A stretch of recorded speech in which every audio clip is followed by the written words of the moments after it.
Hey guys, bringing you a video now to show you how to fix the tide display on your Rip Curl Tidemaster watch. If you've got a watch like mine, it's either a Shipstern A1037 or an A1029, and you would have realised recently the tides have disappeared on those top displays, those circular displays. So you've got no more tide information and you've struck this problem and gone, oh my gosh, I had this great watch and now I can't even see my tides. Well, I can show you how to fix it, and if you can put up with a couple of little things, then you'll be able to have your tides back. The main problem is when Rip Curl made these watches, the internal electronics have only been programmed for a certain number of years, and once they hit the end of 2022 you'll find that your problem began just like mine did. Now I put up with it because I thought it was a fault with the watch, but it's actually a programming issue and it expires. A little bit like if you remember in the year 2000 everyone was talking about the Y2K bug. All the issues of the 2000 turnover in date was going to cause all these problems around the world with electronics, and apparently the whole world was going to shut down with electronics. Power grids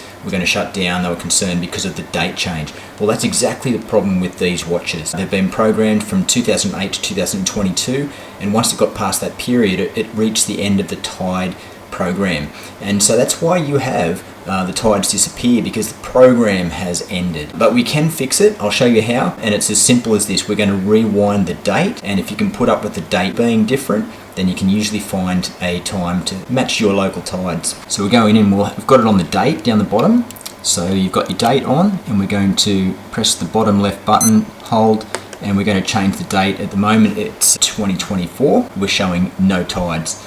And then we're going to go in and we're going to change it to 2023. No, we're going to go to 2022. No, because I already know that it's expired in 2022. So what we're going to do is go back to 2020.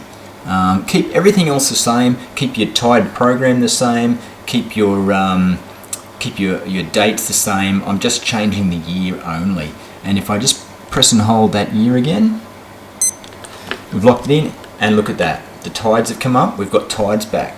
Now, what you want to do is find a date that actually corresponds with today's current tide for your area. So jump on your local website, find the tides for today. Here we've got my tides for Newcastle area, and it shows you the tides, shows you low tide, shows you high tide. What we want to do is resemble the tide display to be the same as what today's actual tide is.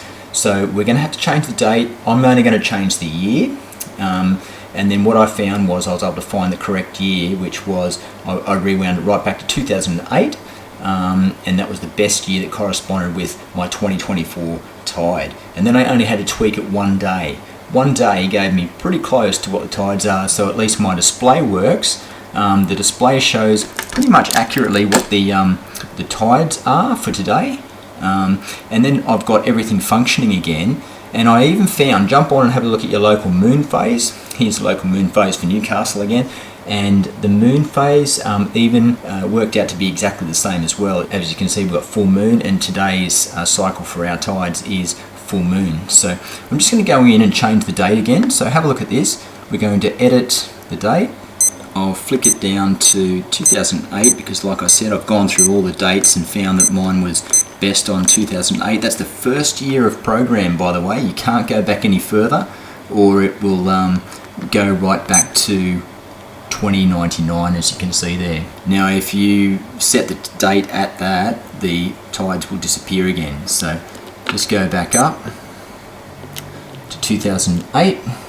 So there's the days. It's the 24th of the 1st, 2008, and I'm going to set it. Okay, so there's the tides for my area, but it doesn't match up perfectly with my tides for today. So what I've done, I'm going back to change the date again. There's the year. Press and hold again. There's the month. There's the date, Thursday. Now I just went back to Wednesday the 23rd, the day before, and then set it and watch the tide. The tide's now jumped to correspond with where our tide is for today. Okay, so there's the date edited, 23rd of the 1st, 2008, and as far as my local tides go, that's where it's at. Okay, so we've edited the date and we have fixed the Y2K bug on the Rip Curl Tidemaster. So if you got one of these and your tide went out just like everyone else's did, and trust me, Rip Curl had been inundated with calls about this with everyone having the same fault, I've just realised that if you just change the date back, you can get that functioning again. So you'll have the incorrect date if you can put up with that. And I just put it over onto something else that I use, whether it be stopwatch or other displays. I use the stopwatch a lot for different things I'm doing, so I just leave it on the stopwatch. You've got the tide display, you've got the moon phase operating. It seems to be that if you just go back and find a tide that's correct, it'll be fine from here on again anyway. The program will still work. So there we go. Hopefully you'll be able to get your tides working, your watch working, put up with the date not being usable if you want your tides to work. But you bought the watch because it's Tidemaster, so if you want it to work, this is the best trick, the best way to make it work. Hope that helps, guys. Enjoy your Tidemaster.